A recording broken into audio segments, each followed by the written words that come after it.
clamor do nosso coração, Pai. Nosso coração que é grato, Pai, por essa companhia, esse amor, Deus, incondicional, imensurável, Pai. Nós queremos então, Pai, entregar, Pai, totalmente as nossas vidas para sermos usados pelo Senhor, Deus. Senhor,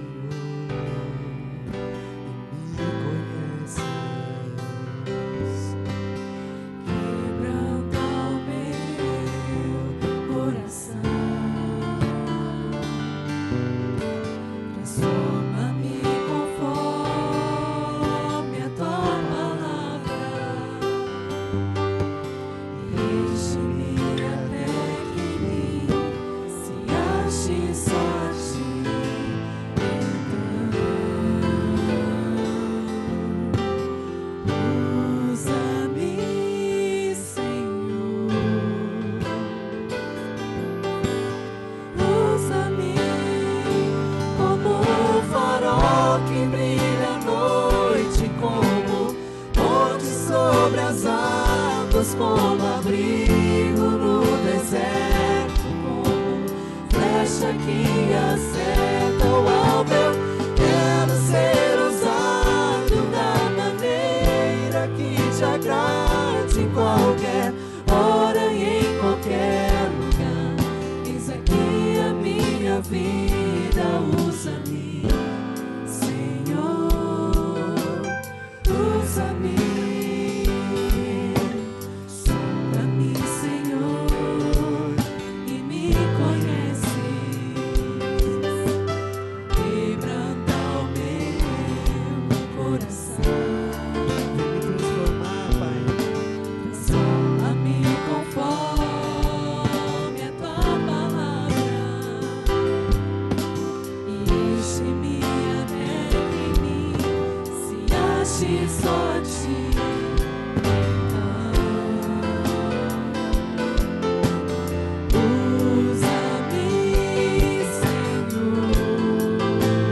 Eu quero ser usado da maneira que te agrade, em qualquer hora e em qualquer lugar.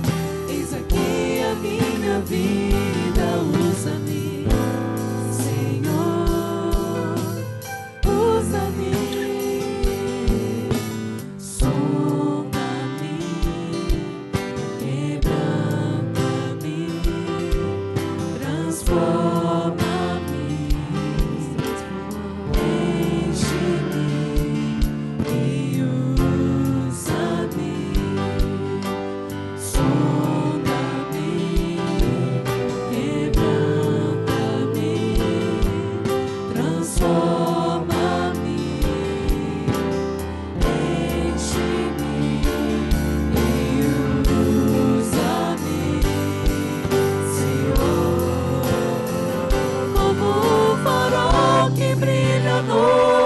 Como ponte sobre as águas, como abrigo no deserto, como flecha que acerta o alvo. Eu quero ser usado da maneira que te agrade, em qualquer hora e em qualquer lugar. Eis aqui a minha vida, usa-me, Senhor. Usa-me, sonda-me, quebranta-me, transforma-me, enche-me e usa-me, Senhor, e usa-me.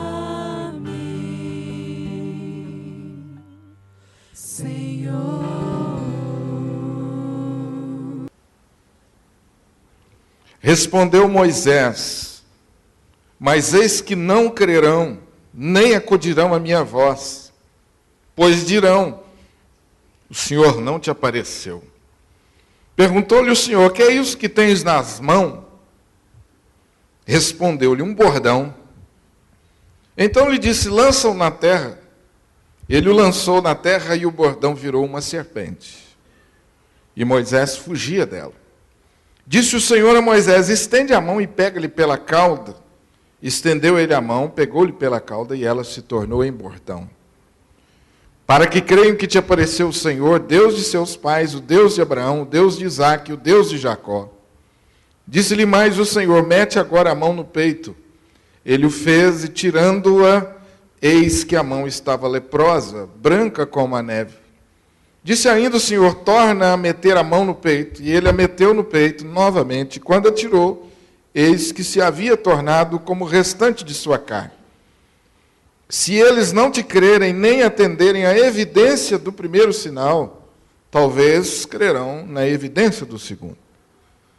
E se nem ainda crerem mediante estes dois sinais, nem te ouvirem a voz, tomarás das águas do rio e as derramarás na terra seca, e as águas do rio tomares, e as águas que do rio tomares tornar-se-ão em sangue sobre a terra.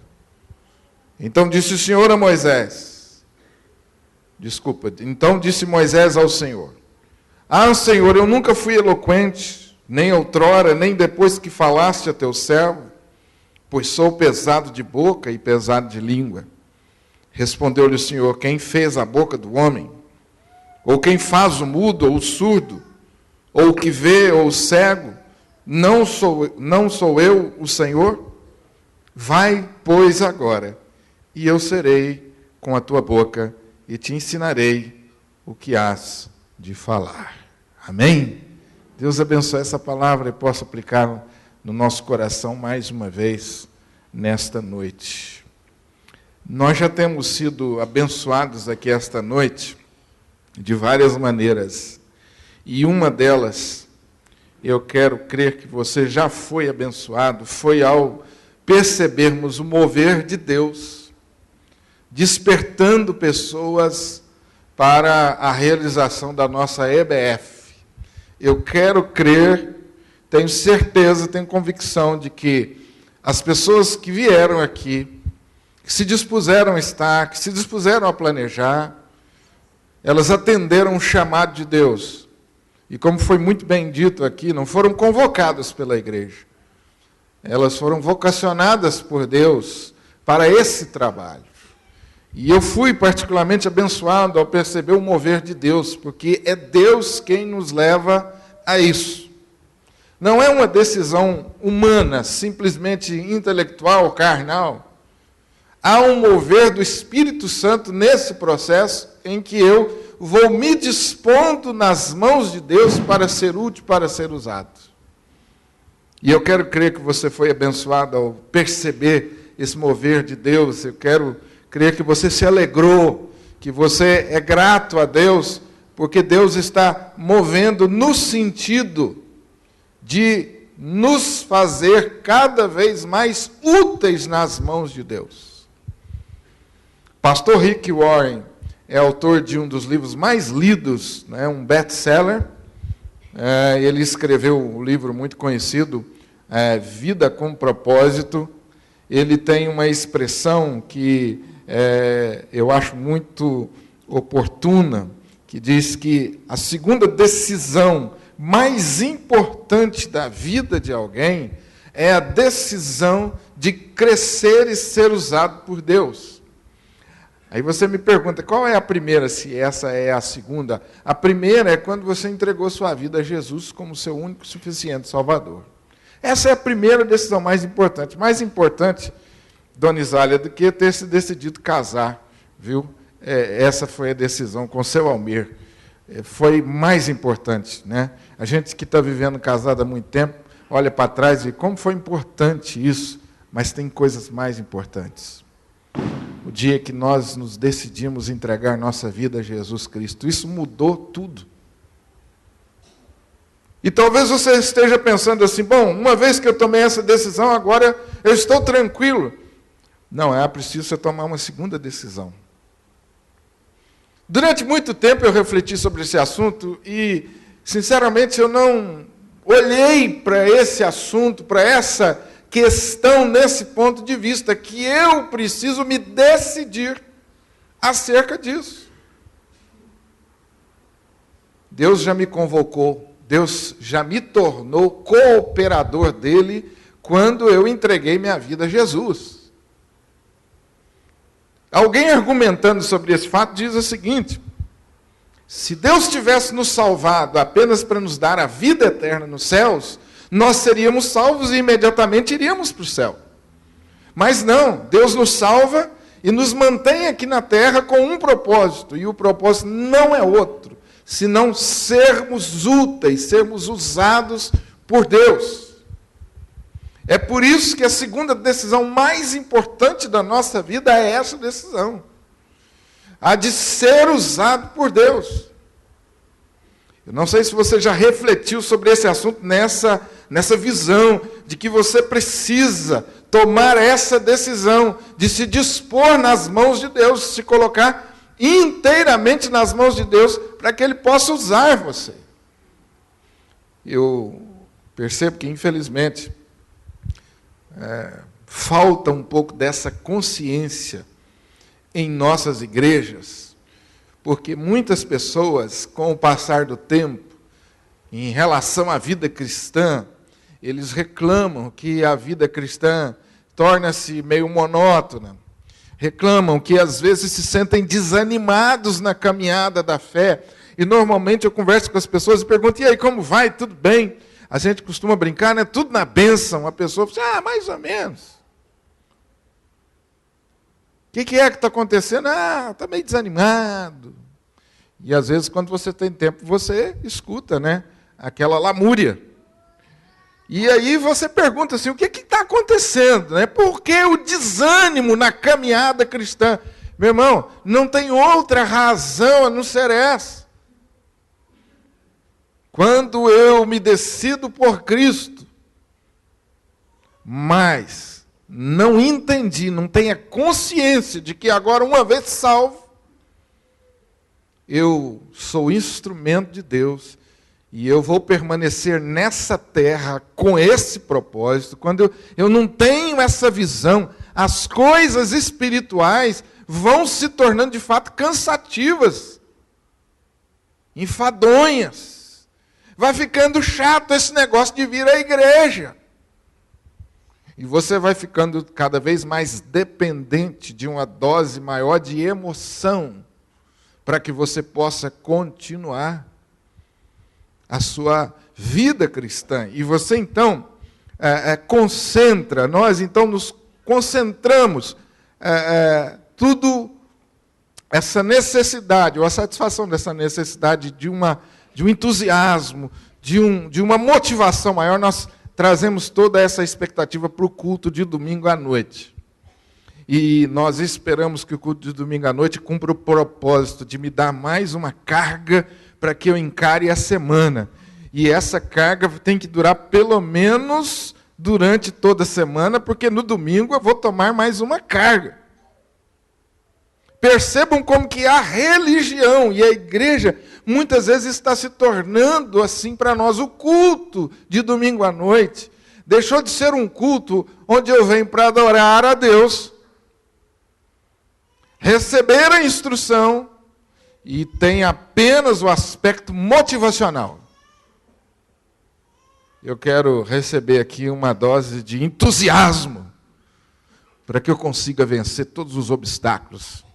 E segure pelo menos mais uma semana, porque o negócio está complicado. Ora, a vida cristã não foi planejada para ser assim. Nós temos que vir ao culto à noite com muitas expectativas, sim.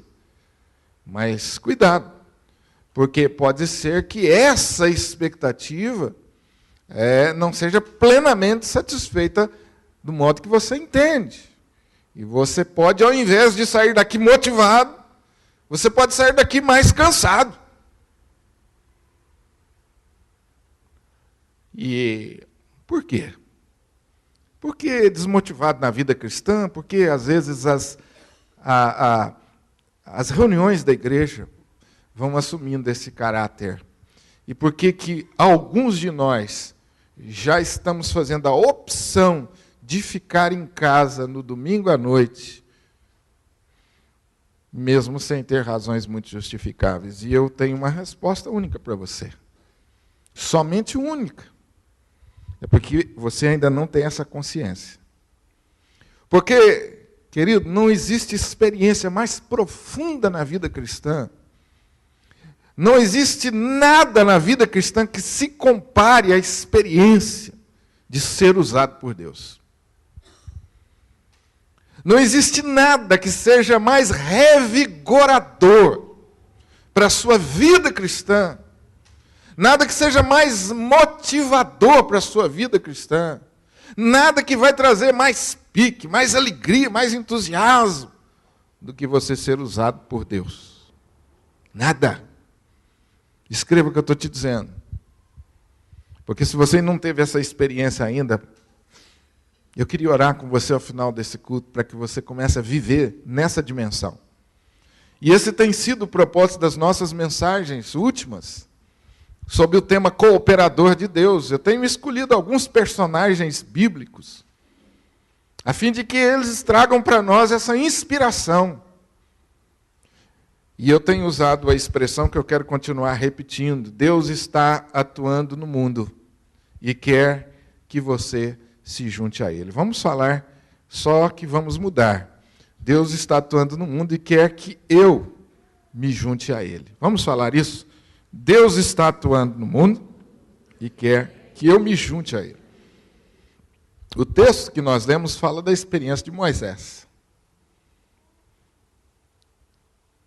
Moisés tem um papel muito grande e importante na história da salvação, na história bíblica. Se nós fôssemos escolher um personagem e destacar algum personagem, Moisés, sem dúvida, estaria na nossa lista como um personagem fundamental na história do relacionamento de Deus com o mundo, com o universo, em todas as gerações. Moisés é esse personagem. Nós vimos a história de Abraão e vimos que Abraão é muito importante. Nós vimos, por exemplo, a história de Jacó. Depois nós vimos um pouco da história de José, no domingo próximo passado. E nós vemos em cada um desses personagens características diferentes.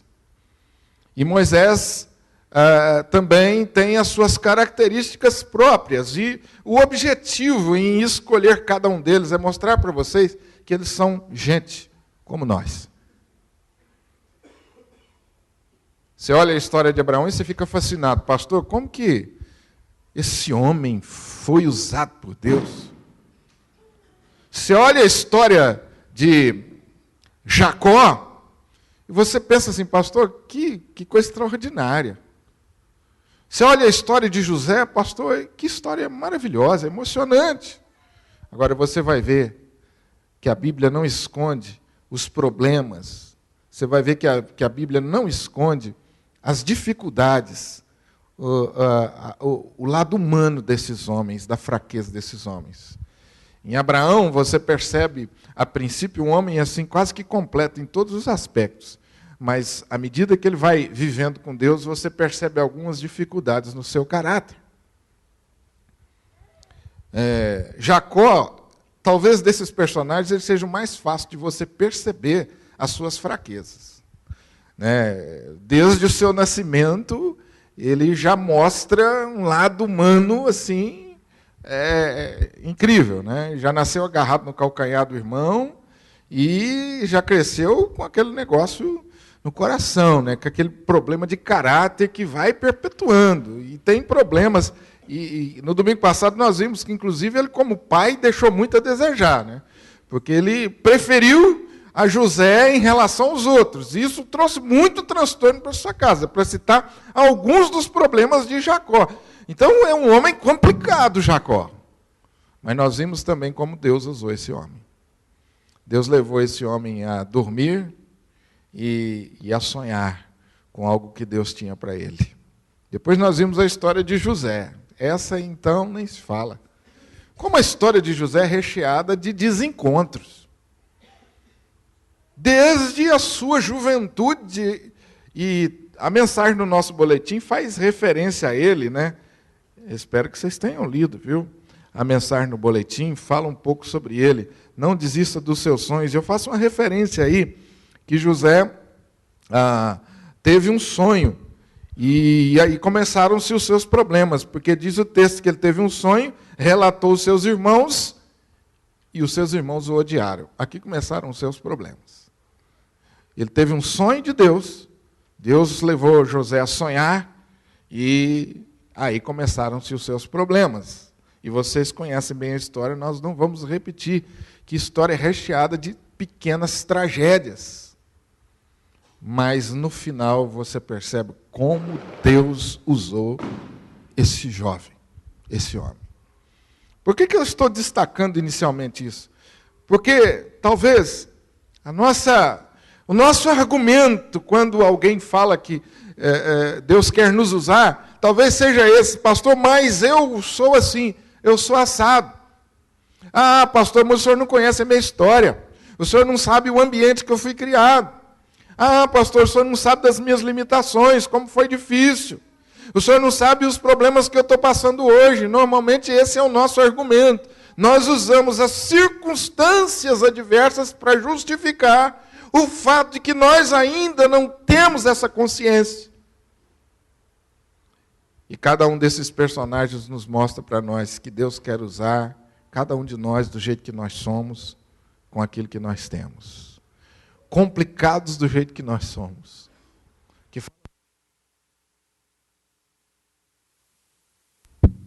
Está acabando a bateria.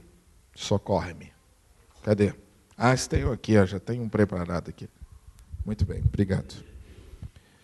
Porque fala sério, gente, nós somos complicados, não somos? Nós somos complicados. Se está de um jeito, não serve. Se muda, também não está bom. A gente está sempre arrumando uma desculpa.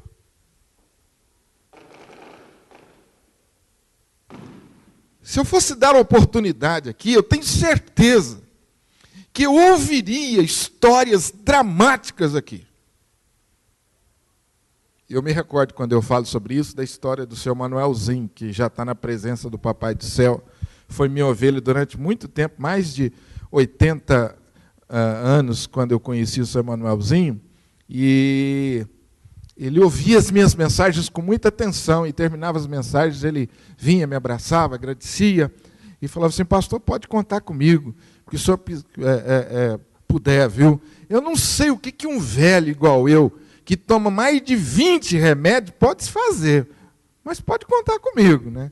Esse era o argumento dele. Eu não sei o que um velho, com mais de 80 anos, cansado, com problema de coração e cheio de problema, pode fazer. Mas aquele homem foi muito útil para nós, né? E eu me recordo que eu fazia, por exemplo, divulgação dos eventos da igreja, e algumas vezes os eventos não eram muito bem frequentados, e aí eu falava com a igreja, falei: irmãos, nós tivemos um culto tão abençoado, e eu sentia a falta de muita gente.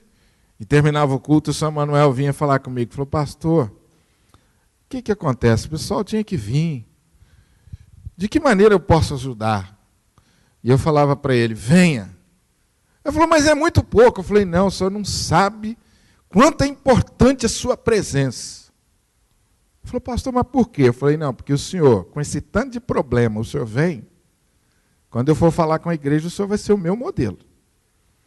Eu falei: vocês querem uma pessoa cheia de problema, seu Manuel? E ele vem. O pessoal: pastor, o acampamento é longe, o acampamento não tem cama direito para dormir, o chuveiro é frio, não tem muito conforto. E eu falei: então, seu Manuel, é nessa hora que o senhor entra. O senhor fala assim: pastor, eu estou dentro. Porque se o senhor for, ninguém tem desculpa para não ir. Pastor, só isso? Eu falei: o senhor não sabe tanto que o senhor vai me ajudar. Gente, e dava os eventos da igreja, estava o seu Manuel lá na porta com um saquinho de remédio. Estou aqui, pastor, como nós combinamos. Terminava o culto, ele vinha me abraçar e falou, pastor, obrigado pela essa mensagem, o senhor é uma benção. E me aconselhava, me encorajava, todos os domingos. Como fez falta o seu Manuel. Como faz falta o seu Manuel. Um dia eu sentei com ele para ouvir a história dele. Meus irmãos, eu digo para vocês, hein? Ele coloca José debaixo do chinelo. Que vida complicada a vida do seu Manuel. E eu pensei que os problemas dele fossem problemas só daquele momento da vida dele, né? Aos 80 anos, os problemas de coração. Eu pensei que o problema dele fosse isso. Gente, que história de abandono, de sofrimento que esse homem passou tanto na sua vida. Mas estava aquele homem lá, pronto para servir a Deus. Esses modelos bíblicos foram registrados exatamente para trazer a nós essa motivação. E para impedir que a gente continue dando essas desculpas de que a coisa não está muito bem. Eu preciso resolver alguns problemas lá em casa, pastor. Eu preciso curar a minha enfermidade, eu preciso tratar disso primeiro, eu preciso tratar daquilo outro primeiro. Não, meu querido. Deus quer usar você do jeito que você é, com aquilo que você tem. E esse texto que nós acabamos de ler é um dos textos que nos ensina isso, e eu quero chamar a sua atenção para uma expressão. Apenas uma expressão no texto, no versículo 2. Perguntou-lhe o Senhor, que é isso que tens na mão? Que é isso que tens na mão? Deus havia chamado Moisés para uma missão. A missão de ser o libertador do povo de Deus. Isso você vai ver no capítulo 3. Deus fala com Moisés no meio da sarça ardente. Aliás, um parênteses aqui, é por isso que a sarça é símbolo da igreja presbiteriana. É por causa desse texto aqui. E para quem não sabe, isso aqui é uma sarça, não é um repolho, tá? Tem muita gente, pastor, por que aquele repolho lá na frente da igreja? Não é um repolho, isso é uma sarça. E é por causa dessa sarça aqui do capítulo 3 de Êxodo, que quem nunca tinha visto nisso aqui um repolho, a partir de agora vai ver, né, gente? Eu acho que eu não fiz boa coisa, né? Mas tudo bem, gente, isso aqui é uma sarça, isso aqui é uma sarça, isso aqui é uma sarça. Repita comigo, não é um repolho, não é um repolho, é uma sarça. Amém? Gente, fala amém aí. Senão a igreja presbiteriana vai me chamar a atenção, que eu chamei o símbolo da igreja de repolho. Não é um repolho, é uma sarça. E é por causa desse texto aqui, da experiência em que Deus se manifestou e chamou Moisés. Deus chama Moisés, me acompanhe por favor. No capítulo 4, Moisés responde ao chamado de Deus. E olha a resposta de Moisés. Olha a resposta de Moisés, se não tem alguma coisa que você já ouviu acerca disso. Deus, como que eles vão acreditar em mim? Como que eles vão dar atenção à minha voz, às minhas palavras? Essa foi a resposta de Moisés. Eu pergunto aos irmãos, não tem sido muitas vezes essa a nossa resposta? Como que as pessoas vão atender a minha voz, pastor? Como que eles vão dar crédito? Por que eles vão me dar atenção? Por que eles vão acreditar no que eu estou falando, pastor? E olha como Deus respondeu a Moisés. E é nisso que eu queria ficar com você nessa noite. Moisés, o que é isso que você tem na mão? Moisés respondeu, Senhor, eu tenho um bordão. Em outras traduções, uma vara. O bordão é uma vara. Eu tenho uma vara seca. Uma vara seca, Senhor, que eu peguei aí, eu colhi essa vara como apoio, colhi essa vara para um objeto simples, descartável. Poderia ser colhido em qualquer lugar, na beira do caminho. Com o tempo ele não iria servir mais, teria que ser trocado, jogado fora. É uma coisa de 1001 utilidades, mas muito fácil de encontrar. Senhor, eu tenho uma vara. Por que Deus fez essa pergunta para Moisés? Em primeiro lugar, porque Deus queria convencer a Moisés, eu queria que Moisés entendesse que Deus queria usá-lo. A pergunta de Deus a Moisés: o que é que você tem na mão? Em primeiro lugar, ela mostra essa verdade. O objetivo de Deus era: Moisés, eu quero te usar. Eu quero usar você. O que Deus está fazendo nesse primeiro momento aqui é mostrando a Moisés que ele era o que ele foi chamado para ser um cooperador de Deus. O primeiro momento é esse. Em toda a história, Deus tem chamado homens. Não sei se você já olhou para a Bíblia nessa perspectiva. Todos os propósitos de Deus ao longo da história, conforme narra a Bíblia, até o final, eles são cumpridos através de homens e não de anjos. Deus preservou, por exemplo, a vida de Noé, para que Noé fosse testemunha. Deus chamou Abraão, dizendo a ele: de ti farei uma grande nação, e através de você todas as famílias da terra serão benditas. Depois Deus chamou Jacó, José, Moisés, como estamos vendo, Josué, chamou os profetas, os apóstolos. E o fato é, meus irmãos, que Deus nos honra com o privilégio de sermos usados por Ele. 1 Pedro capítulo 1, versículo 12. Os anjos anelaram, os anjos almejaram, os anjos desejaram serem instrumentos de Deus, mas Deus concedeu essa honra a nós. Jesus, depois da sua ressurreição, aparece aos seus discípulos e diz assim: assim como o Pai me enviou, eu também vos envio. Jesus morre, ressuscita, a obra de salvação está completa. Jesus agora vai deixar esse mundo, vai subir aos céus, voltar à presença de Deus. E quem continuaria a obra de Jesus? Jesus olha para aqueles discípulos, e depois nós vamos falar sobre isso numa outra ocasião. Esses 12 homens que Deus chamou, Jesus olha para eles, e você sabe um pouco sobre a vida desses homens, como que eles eram. Homens incultos, homens iletrados, como já falamos aqui, gente muito complicada, cheia de problemas. Jesus olha para eles e diz assim: assim como o Pai me enviou, eu envio a vós. E a Bíblia diz que, tendo dito isto, Jesus soprou sobre eles o Espírito Santo. Mais tarde, uma cena muito semelhante a essa acontece quando os discípulos estão em Jerusalém e eles se reúnem com Jesus e começam a fazer perguntas teológicas para Jesus. Jesus, afinal de contas, o Senhor vai subir aos céus, e quando o Senhor volta para consumar e acabar com tudo isso?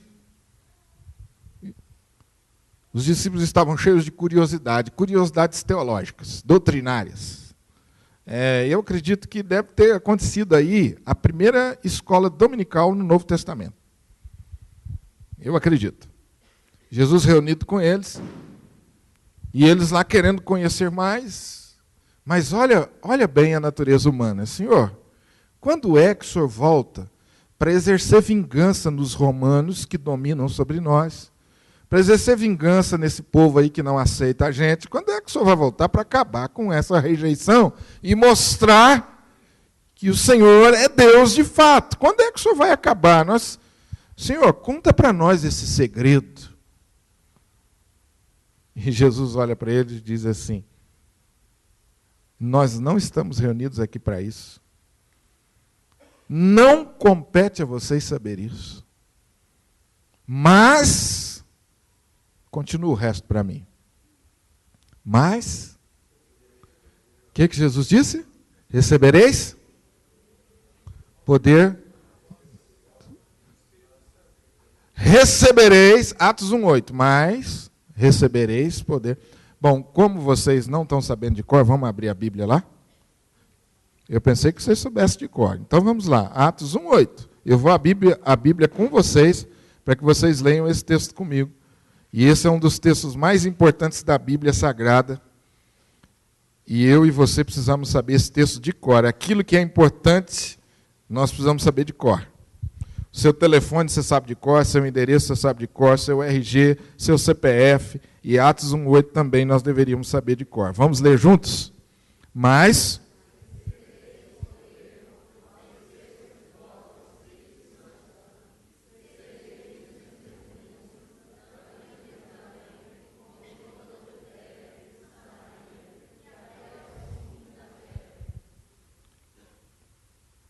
eu tenho para mim que, às vezes, nós cometemos esse erro na escola bíblica dominical. A escola bíblica dominical sempre deveria terminar com esse versículo. E nós deveríamos sair sempre da escola dominical com essa consciência. Estou saindo daqui para ser útil. Porque por que conhecer a Bíblia? Por que participar de uma escola? Por que conhecer a doutrina da igreja? Se não para tornar-me útil. Não existe razão, outra razão. Então, esse deveria ser o final de toda a escola bíblica dominical. Deveria terminar a escola e eu deveria dizer assim: estou me sentindo mais preparado para ser útil? Essa deveria ser a avaliação da escola dominical. Então, ano após ano, vamos dizer que você frequenta a escola dominical uns 2, 3 anos, mais ou menos. E eu estou julgando assim, baseado na experiência de Jesus com os discípulos. Quanto tempo Jesus caminhou com os discípulos? 3 anos. Então vamos imaginar que essa escola bíblica durou 3 anos.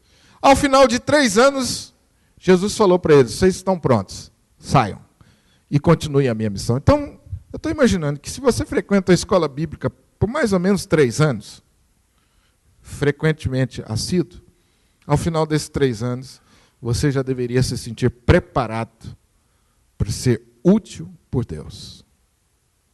Pelo menos, eu estou citando assim, eu estou jogando por cima. Porque os discípulos não tinham Bíblia, os discípulos não tinham livro, eles não tinham os recursos que nós temos. Hoje você tem inúmeros recursos. Mas eles não. Então vamos colocar aqui 3 anos. Ao final de 3 anos, eu deveria me sentir preparado para ser útil por Deus. Usado por Deus. Por isso eu falo para vocês que eu acho que a nossa escola dominical tem algumas coisas que a gente precisava tratar de forma diferente. Esse é assunto para outro dia, não é para hoje, mas eu queria que você pensasse sobre isso. Se a igreja, se as reuniões da igreja estão preparando você para ser mais útil para Deus. Porque nós temos a tendência dos discípulos querer saber demais aquilo que não compete a nós. Então, o crente, quando ele fica muito tempo querendo saber demais, ele começa a querer saber assim: pastor, o que significa aquele versículo na Bíblia, assim, assim, assim, assim, assado? E o pastor fica com a pulga atrás da orelha, porque nem ele sabe. Pastor, fulano casou com ciclano, e lá no Gênesis, lá tem lá... com quem que as filhas de Adão casaram? Com quem que os filhos de Adão e Eva casaram? A Bíblia não fala. Aí você fica pensando assim: para que a pessoa quer saber isso? No que isso vai tornar você mais útil nas mãos de Deus? Pastor, eu estou estudando o Apocalipse e tem lá um símbolo assim, assim, assim, assado. E tem um detalhezinho lá. O que significa isso? O que isso vai ajudar você? A tornar-se mais usável por Deus. Então, muitas das nossas especulações doutrinárias, elas não passam de desculpas. E foi nesse ponto que Jesus pegou os discípulos, dizendo para eles: olha, para de querer ficar conhecendo demais e sabendo demais, tem coisa que não é da competência de vocês. A missão de vocês é essa. Recebam o poder do Espírito Santo e sejam minhas testemunhas. Jerusalém, Judeia, Samaria e até todo o Novo Testamento que você tem na mão, ele existe hoje, porque esses homens obedeceram a palavra de Jesus. A igreja que nós nos reunimos só existe hoje Porque esses homens obedeceram a Jesus. A igreja tem mais de 2000 anos de história, porque esses homens obedeceram a Jesus. Eles deixaram a curiosidade teológica de lado e falaram assim, vamos obedecer a Jesus. Ele disse que o nosso negócio não é ficar sabendo demais essas coisas, nós vamos esperar o revestimento do poder do Espírito e nós vamos então ser úteis para Deus e vamos sair por aí. E vamos sair por aí obedecendo a Jesus. Irmãos, eu tenho visto muita notícia, e como pastor eu sou obrigado a isso. Eu vejo notícias, vejo entrevistas nas revistas, na televisão, sobre a igreja evangélica. E eu estou ficando preocupado, porque nós cada vez crescemos mais, mas parece que cada vez, quanto mais passa o tempo, menos influência nós temos. Nós estamos chegando aí às eleições, e quando a gente fala em eleição, a gente já arrepia todos os cabelos que tem, até os que não tem, que já caíram. E quando alguém chega e fala assim, eu sou evangélico e sou candidato a isso, você fala, misericórdia, irmão.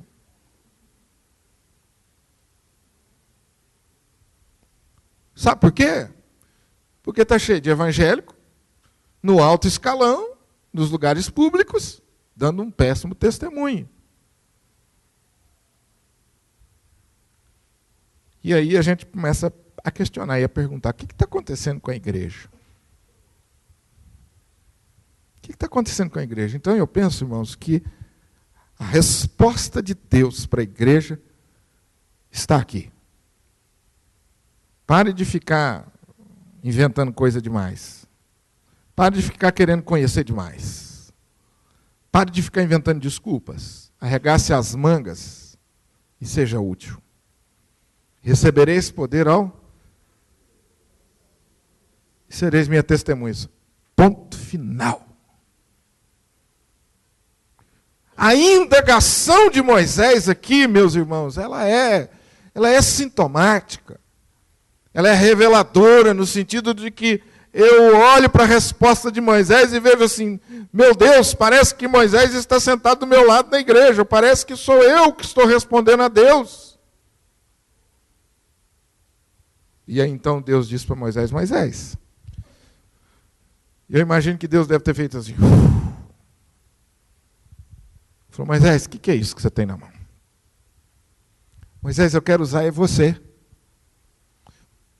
A minha estratégia, Moisés, para libertar o povo da escravidão e levá-los à terra prometida, promessa que eu fiz a Abraão, está lembrado, Moisés? Ah, Deus, eu estou lembrado dessa história de Abraão. Inclusive, eu ouvi isso.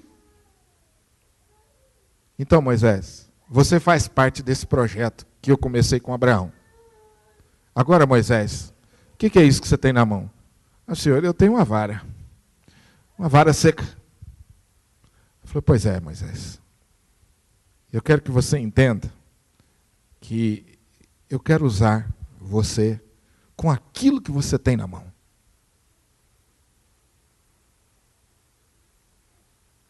O que é que você tem na mão? Todos nós temos alguma coisa nas nossas mãos. Quando nos convertemos, nós recebemos alguma coisa de Deus para ser usada. Eu queria que você gravasse isso também.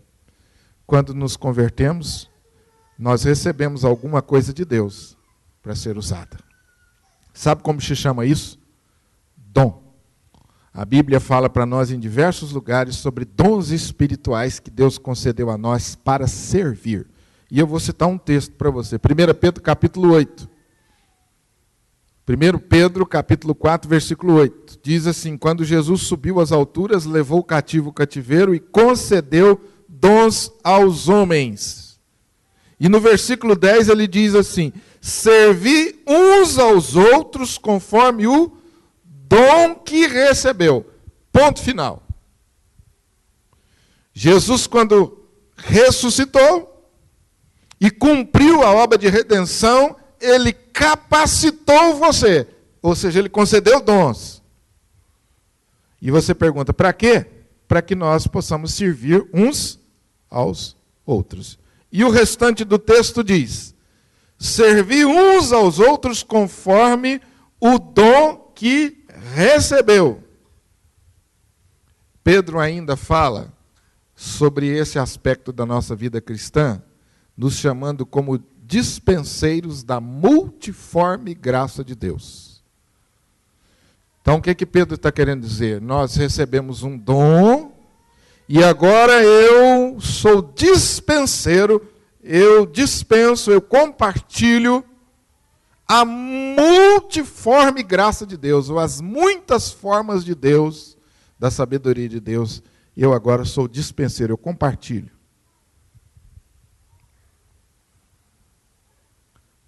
Todos nós temos alguma coisa nas mãos. E normalmente a gente diz assim, eu não sei o que eu posso ajudar. Eu não sei o que eu posso fazer. Eu não sei falar. Pastor, se eu coloco o microfone na minha mão, eu fico louco. Pastor, eu não sei cantar bonito igual o pessoal na igreja. E eu digo para vocês, a coisa que menos a igreja precisa é disso. É de gente que canta bonito e gente que prega bonito e que fala bonito. Não é gente que prega bonito, gente que fala bonito. É a coisa que menos a igreja precisa. E normalmente essa é a visão que a gente tem de serviço, de ser útil por Deus. Porque você vem para o culto à noite e vê que bonito os irmãos serem usados por Deus para cantar. Você vê o pastor pregar, você é abençoado e você fala assim, olha que maravilha. E aí você começa a formar na sua ideia a mente de que o reino de Deus se resume a isso. Cantar e pregar. Falar bonito. Ter domínio na comunicação. E eu digo para você com absoluta certeza, a coisa que menos a igreja precisa é de gente que canta bonito e gente que fala bonito. É a coisa que menos a igreja precisa. Olha o que eu estou falando, eu não estou dizendo que a igreja não precisa de gente que adora, nem de gente que prega. Não, disso a igreja precisa. Mas ela não precisa de gente que canta bonito e não adora. Gente que fala bonito, mas não prega. Então o que Deus está querendo de você não é que você faça um bonito discurso que convença, e nem que você tenha uma voz dessa arrebatadora. É por isso que Deus pergunta a Moisés, o que é isso que você tem na mão? Senhor, eu tenho uma vara que não serve para nada. E Deus disse, é isso que eu vou usar. É isso que você está pensando que não serve para nada, é que eu vou usar. Joga essa vara no chão, Moisés. E você vai perceber aí quanta coisa Deus fez com aquela vara aparentemente inútil. Foi através dessa pequena varinha que Deus mostrou a Moisés o poder dele. Uma vara que não servia para nada, uma vara seca. Moisés disse, Senhor, eu tenho uma vara aqui. Deus falou, é tudo que eu preciso. Talvez você tenha dito, pastor, eu não sei o que eu tenho não, mas eu tenho isso, eu tenho aquilo, eu tenho aquilo outro. Começa a fazer uma lista.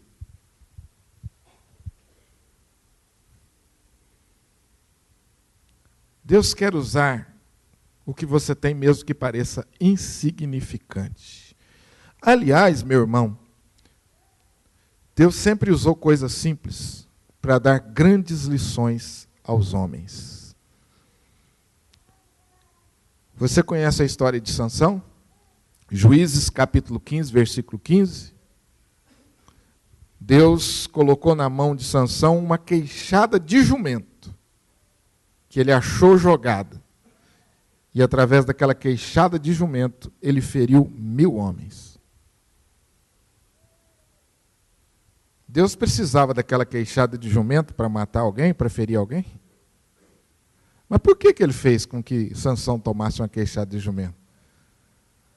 Foi para que Sansão compreendesse que ele queria usar a Sansão com o que ele tinha, com o que ele era.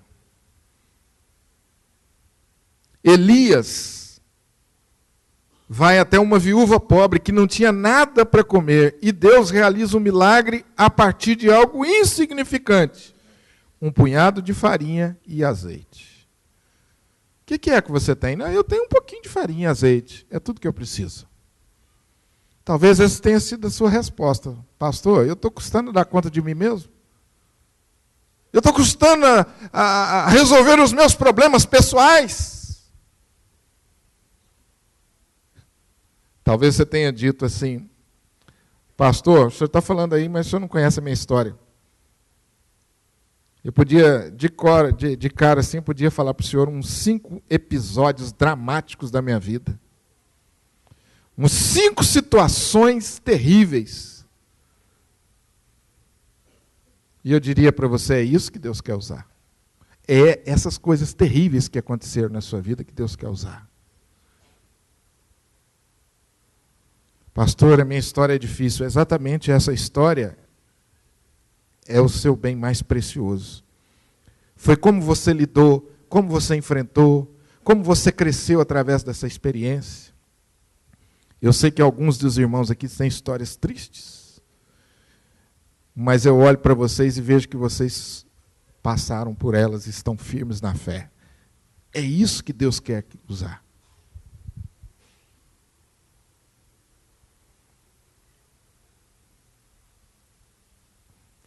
Deus multiplicou pães e peixes para alimentar uma multidão. E ele usou 5 pães e 2 peixinhos. 5 pães e 2 peixinhos alimentou uma multidão. A viúva pobre, que entrou para cultuar a Deus com pequenas moedas. Era tudo que ela tinha, algumas poucas moedas. 2 pequenas moedas colocadas à disposição para o serviço de Deus.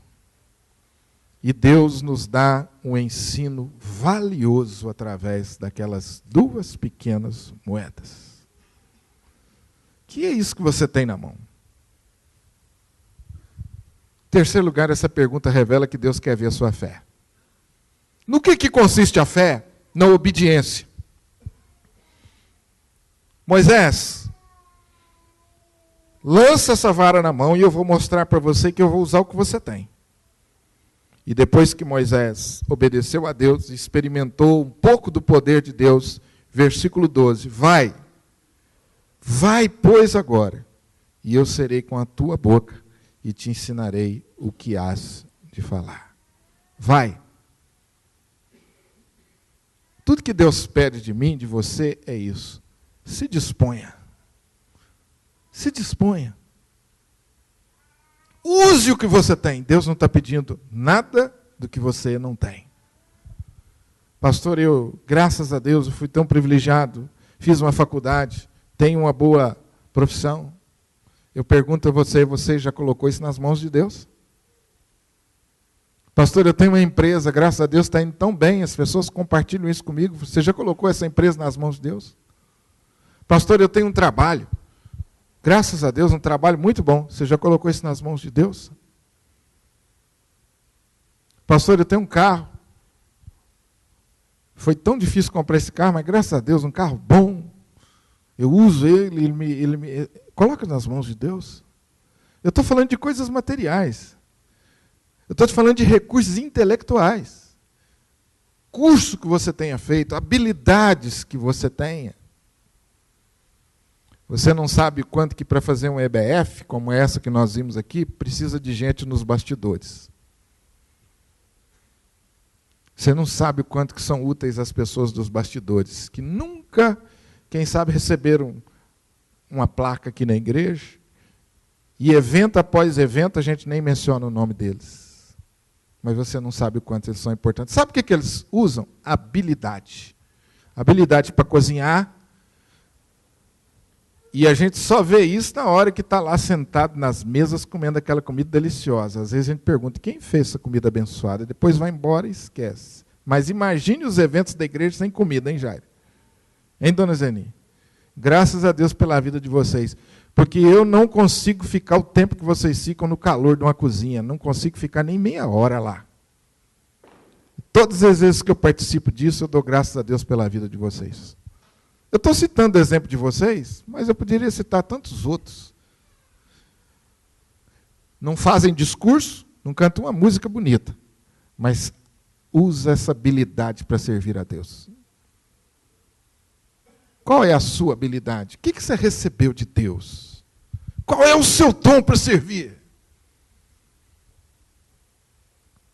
Você sabe que nós estamos vivendo num tempo onde as pessoas estão cada vez sentindo mais a falta de relacionamento.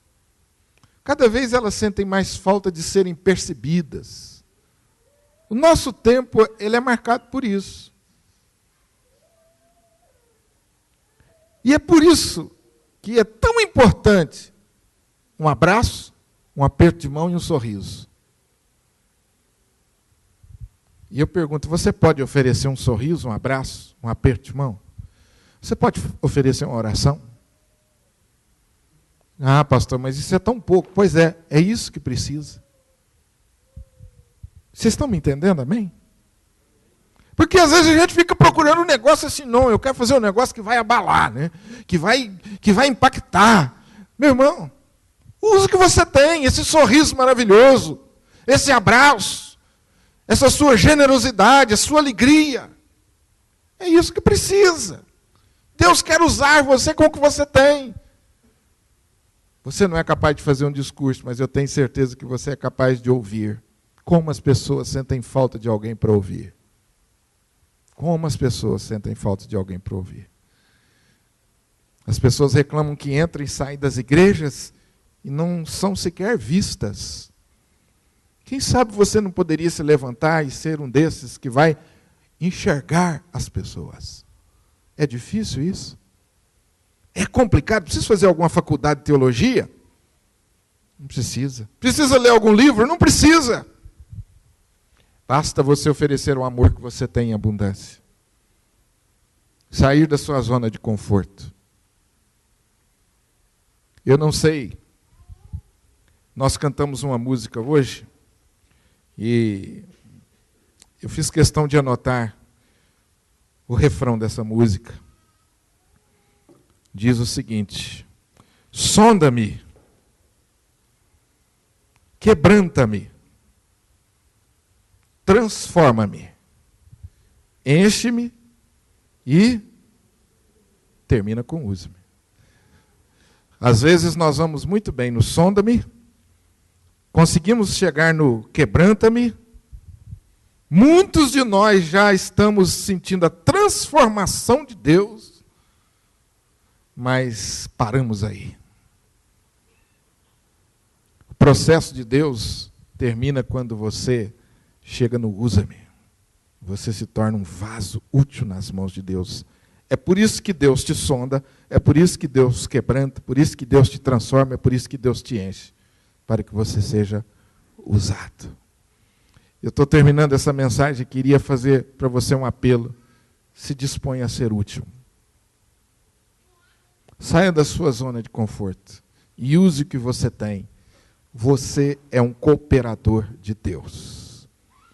Hoje eu fui no hospital visitar minha mãe e quando eu estava chegando no quarto dela, alguém me segurou no braço e falou assim: ora com meu marido.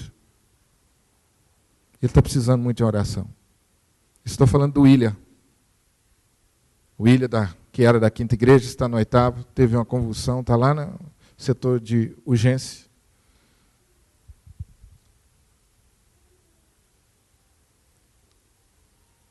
Igual o William, tem centenas precisando de uma oração. Será que dá para a gente, essa semana, fazer uma visita no hospital? Uma visita no hospital por semana, 15, 20, 30 minutos. Você entra no quarto e diz assim: eu sou fulano. Eu poderia fazer uma oração por você? Não tem ninguém que vai dizer para você: não quero saber de oração. Ninguém. Todos vão dizer assim: por favor, ora por mim. Eu pergunto a você: você sabe orar? E você vai ver a diferença que vai fazer essa oração na vida de alguém. A maioria deles, quando você terminar essa oração, vão estar chorando. E vão segurar na sua mão e vão dizer assim: muito obrigado. Você não sabe a diferença que fez na minha vida. Irmãos, eu estou falando de uma oração. Será que nós podemos? Domingo após domingo a gente vem ao templo, ouve mensagens tão bonitas, que emocionam a gente. Quem sabe você tem o capricho de anotar alguma coisa. O que você fez com isso?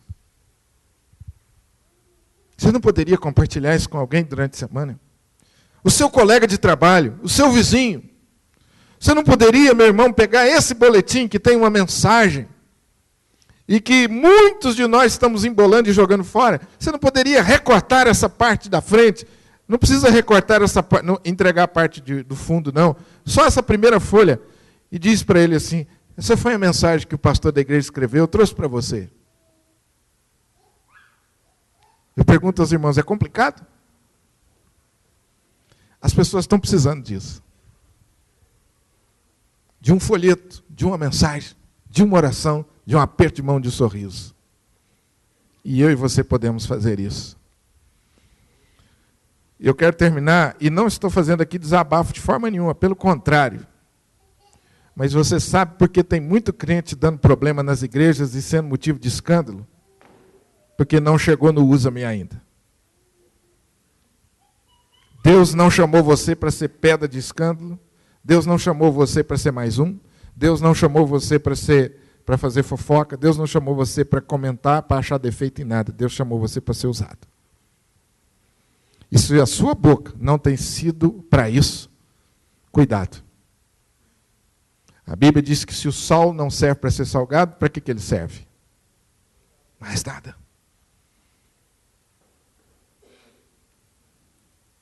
Seja útil durante a semana para alguém. Se importe para valer com alguém. Saia da sua zona de conforto e ofereça pelo menos uma oração para alguém durante essa semana. Torne-se cooperador de Deus. Torne-se cooperador de Deus. Enquanto é tempo. Estava orando com a minha mamãe hoje, lembrando quantas vezes mamãe saiu de casa, se arrastando para levar um prato de comida para as pessoas no Hospital da Medicina. Isso ficou marcado na minha cabeça. Quantas vezes? Mamãe, quem é? Onde a senhora vai? Meu filho, é fulano. Eu falei, mas quem é fulano? Eu falei, não, eu fiquei conhecendo, vou lá levar uma canja para ele. Eu fiquei pensando, que coisa, né? Não sabia cantar, não sabia fazer um discurso, não sabe, mas fazia uma comida que levantava qualquer um da cama, hein? Era assim que ela servia. Era assim que ela servia. Quem não pode fazer? Eu e você podemos. Meu irmão, me perdoe segurar você aqui, mas a gente faz uma reunião na igreja, igual dessas tantas que nós fazemos, aqui no salão social, a gente se levanta, empurra a cadeira com o pé e vai embora. Nós nem sequer pegamos a cadeira que nós sentamos e pensamos o seguinte: será que não tem que guardar a cadeira que eu usei? Já pararam para pensar? Nem a cadeira.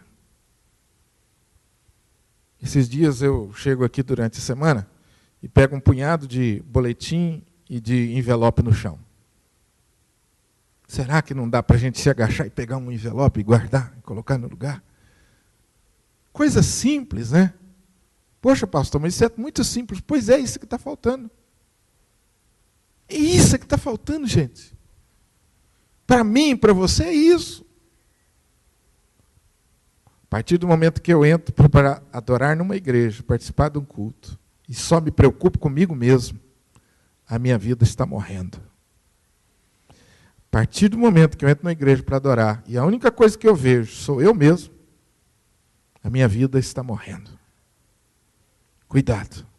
Que Deus te abençoe com muita força, com o toque do Espírito Santo para você romper todas as barreiras e ser útil nas mãos de Deus.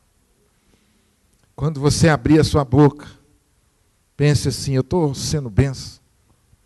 Quando você pegar o telefone para ligar para alguém, pensa assim, eu estou sendo benção. Comece com as pequenas coisas e você vai se surpreender. Como Deus vai usar você de uma maneira que você nunca imaginou. Feche os seus olhos para nós orarmos.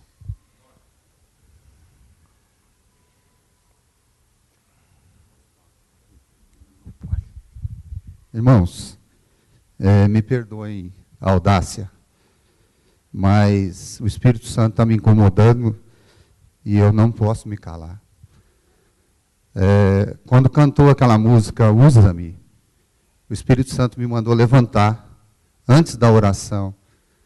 Vai lá na frente e chama o povo, chama os meus filhos para serem usados.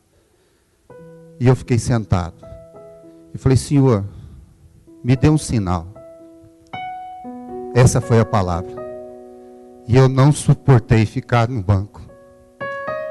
Porque Deus me chamou através dessa palavra. A palavra do Honório me incomodou. E eu não posso ficar calado. Se você quer ser usado por Deus, se você realmente tem coragem de ser usado por Deus, se levante e venha para cá. Se você tem coragem, levante e venha aqui para frente. Tem alguém aí que tem coragem de ser usado por Deus? Venha aqui para frente. Deus quer te usar, não somente agora. Deus quer te usar a vida toda. Aquele que é de Deus e tem coragem, venha à frente. Se você não tem coragem, fique no banco. Deus não quer pessoas que tenham medo de serem usadas. Venha à frente. Quem quiser se ajoelhar, pode ajoelhar. Porque Deus quer usar você, não somente aqui dentro da igreja, mas principalmente fora da igreja. A palavra do Honório veio para despertar. Irmãos, nós estamos no fim dos tempos. A nossa vida está sendo consumida por coisas no dia a dia. E você se esquece de Deus. Não faça isso. Porque Deus vai te cobrar dia a dia a sua decisão de ser usado. Isso aí, Ivon. Eu achei que o Ivon ia ter dificuldade para vir. Mas se você quer ser usado, venha mais para frente aqui. Não fica com vergonha não fica com medo. Eu não vou morder ninguém, pode ficar despreocupado. Mas o Espírito Santo vai incomodar a sua vida para que você seja usado.